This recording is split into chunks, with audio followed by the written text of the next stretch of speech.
जय श्री राधे, जय श्रीमन नारायण।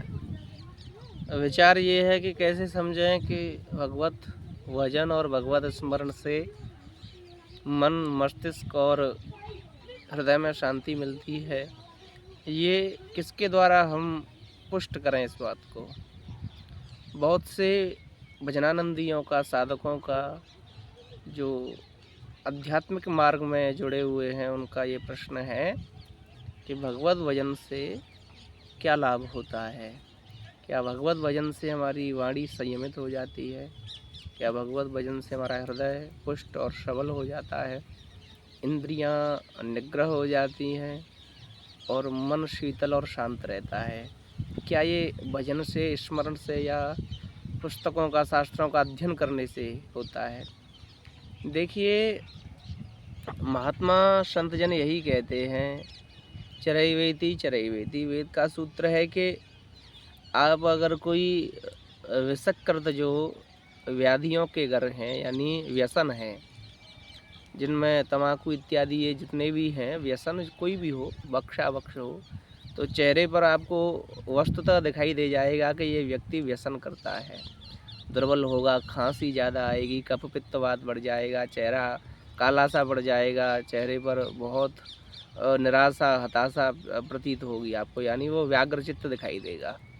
और कोई व्यक्ति भजन करता हो, भजनानंदी हो, सज्जन हो, सत्संगी हो या महात्मा हो, वैष्णव हो, साधु हो, तो उसके चेहरे पर आपको एक दिव्य अनुभूति, शांति प्रतीति होगी। ऐसा लगेगा जैसे कोई व्यक्ति कमल की तरह खिल रहा हो, उसका मुख कमल खिला रहेगा, उसका मुख कमल प्रसन्न रहेगा। और किसी व्यसनी भोगी को अगर आप देखोगे, संसार में ग्रस्त, संसार से पीड़ित उस पुरुष को देखोगे, तो आपको प्रतीत होगा कि ये संसार के कार्यों से, भोगों से, विषयों से हारा हुआ है। और उसके चेहरे से ही उसके मनोभाव के बारे में आपको पता चल जाएगा कि इसके व्यक्ति का जो आंतरिक हृदय वह कैसा है। तो ये तो यहाँ पर प्रमाणित होता है कि भगवत भजन से वास्तविक रूप से आप जिस इष्ट का भी ध्यान करते हो, सीताराम हो, राधा कृष्ण हो, लक्ष्मी नारायण हो, माता उमा महेश्वर हो या गणेश शरणानंद हो, कोई भी हो आपके इष्ट, तो उनकी झलक, उनकी छाया, उनका सौंदर्य आपके रूप में आ जाएगा। ये प्रमुख वस्तु है। जिस इष्ट का आप ध्यान करोगे, उसका जो सौंदर्य है, उसके जो गुण हैं, वो आप में आ जाएंगे। आपके चेहरे पर उस परमात्मा के स्वरूप के जो लक्षण होंगे, जैसे भगवान कृष्ण बड़े ही माधुर्य भाव से प्रसन्न रहते हैं, चाहे विपरीत परिस्थिति हो, चाहे अनुकूल परिस्थिति हो, वो सारी परिस्थितियों में, विषम से विषम परिस्थितियों में हंसते रहते हैं, मुस्कुराते रहते हैं। तो उन्हीं की तरह हो जाओगे। और अगर रूप की बात करें, तो भगवान कृष्ण का मुख कमल ऐसा है जैसे शरद ऋतु का पूर्ण चंद्रमा हो, ऐसा खिला हुआ कमल, मुख कमल है। ऐसा ही आपका चेहरा तेजवान हो जाएगा, बिल्कुल लालिमा, अरुणोदय, जैसे सूर्य अरुणोदय में होते हैं, ऐसे ही लालिमा आपके चेहरे पर दिखाई पड़ेगी। तो ये तो रहा, रूप भी आपको आप अपने इष्ट जैसा मिल जाएगा, सौंदर्य भी आपके इष्ट जैसा मिल जाएगा, और शांति, यानी आपका जो व्यक्तित्व है वह ऐसा ही हो जाएगा। भगवान का व्यक्तित्व है, परमात्मा का व्यक्तित्व है परम शांत, परम शीतल, परम आर्जवम वाला, परम तितिक्षव, सहनशीलता वाला, परम धैर्यवान, परम शीलवान, ऐसे ही आप हो जाओगे। और उदाहरण के तौर पर देखें तो गोस्वामी तुलसीदास जी भगवान राम के सेवक थे, अनुयायी थे, भक्त थे। तो उनके स्वरूप में भगवान राम की श्यामलता, राघव की दयालुता झलकती थी। श्री रामकृष्ण परमहंस जी माता भद्रकाली के उपासक थे, तो उनके चेहरे पर माता के समान तेज था और स्तनों में भी उभार आ गया था, यानी बिल्कुल अपने इष्ट के जैसे गुण उनके शरीर में भी प्रतीत होने लगे थे। यानी तन्मयता, देखिए वस्तुतः ये आती तन्मयता, आपकी तन्मयता किस में है, उसी के समान आप हो जाओगे। तो भगवत भजन, भगवत स्मरण, भगवत चिंतन, आप जिसका चिंतन करोगे उसी के जैसे आप बन जाओगे। एक श्रृंगी नाम का कीड़ा होता है, भृंगी भी कहते हैं, कई लोग श्रृंगी भी कहते हैं। तो वो एक दूसरे किसी प्रजाति के वन्य जीव को पकड़ करके लाता है और उसके कान में सर सर ऐसे आवाज़ करता रहता है, यानी चिंतन से अपने जैसा बना देता है। उसका रूप भी ऐसा ही हो जाता है, मिट्टी के जो आपने घर देखे होंगे दीवालों पर, उनमें बन जाते हैं, उनमें ही रहता है वह। तो कई प्रमाण हैं। तो परमात्मा जैसा आप जिसका भजन, माता राधा का जैसे हमारे प्रेमानंद जी महाराज जी वृंदावन वाले जो हैं अभी, जो माता राधा के उपासक हैं, तो उनके चेहरे पर आपने देखा होगा माता के समान प्रसन्नता, प्रफुल्लता, सौंदर्य और एक अलग पॉजिटिव सकारात्मक ऊर्जा और एक अलग ही ऑरा दिखाई पड़ता है। ऐसे ही आप जिस भी देव की उपासना आप करोगे, चाहे वो महादेव हो, माता उमा हो, माता जानकी, सीताराम हो, उनके जैसे ही आपके रूप में भी बदलाव आएगा। तो चाहे वो हल्दर बलदाऊ हो, माता रेवती हो। तो ये रहा कि भगवत भजन कभी व्यर्थ नहीं जाता है। संसार के जो लोग होंगे वो तो आपकी मजूरी रख सकते हैं, हालांकि संसार के लोग भी आपकी मजूरी देते हैं, कोई किसी की मजदूरी नहीं रखता।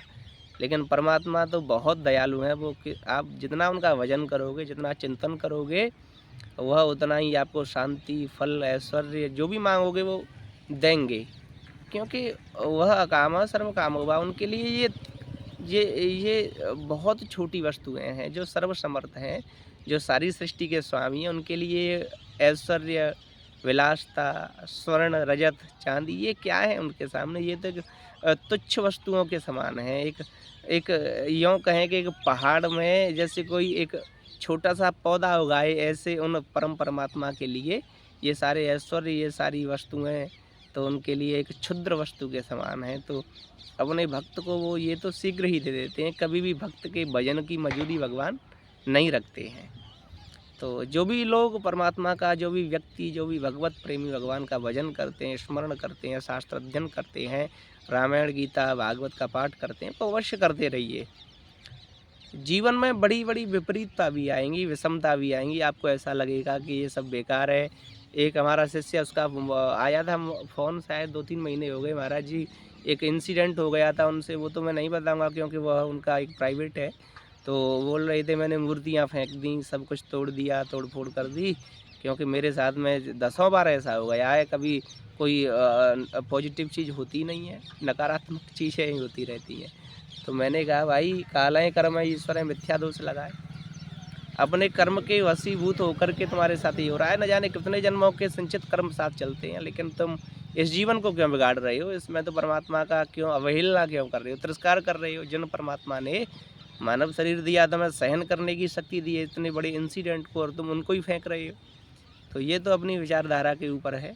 परमात्मा आपके भजन के फल को सेवा के फल को, आपके जो भी प्रसादी आपने उनको अपने मन रूपी जप से दी है या शरीर रूपी यंत्र से उनकी सेवा की है, जैसे भी की है, वह कभी कुछ रखते नहीं है। ये भगवान का वस्तुतः लक्षण है वो, क्योंकि भगवान कहते हैं नारद जी से, मदभक्ता यत्र गायन्ति तत्र तिष्ठामि नारद। नारद, मेरे भक्त जहाँ जहाँ मेरा गायन करते हैं वहाँ वहाँ मैं उनके लिए सारे ऐश्वर्य जो कुछ भी वो उनको चाहिए नहीं, लेकिन मैं उनके लिए सारी सुविधाएं, सारे साधन साध्य कर देता हूँ। मैं उन जैसे सुदामा जी के लिए किया, जैसे नरसिंह जी के लिए किया। भगवान सारी वस्तुओं का भक्त के सामने कोई अभाव नहीं रहने देते।